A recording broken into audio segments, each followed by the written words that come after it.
Dolgo smo se mantrali, da izpeljemo eno razstavo, vseslovensko razstavo vseh ročnih del raznih društev iz Slovenije, ampak hvala Bogu nam je ratalo.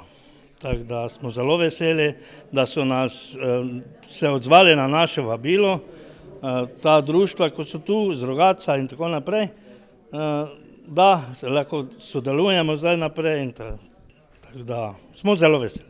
Takole povejte, Kunguški detli, tudi vi imate že svojo tradicijo, s čim se danes predstavljate, kakšni so, bomo rekli, značilni izdelki? Ja, naši izdelki Kunguških detlov so pirografija, modeliranje, rezbarstvo in kiparstvo.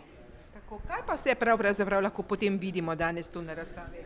To pa je vsega preveč za povedati, ampak saj pravim, je rezbarstva dosti, kiparstva, pol raznih ročnih del iz 19., 18. stoletja, kak je bilo včasih. To je zelo zanimivo tudi za mlade, ki sploh ne vejo, kak je bilo v 18. stoletju, 17. stoletju.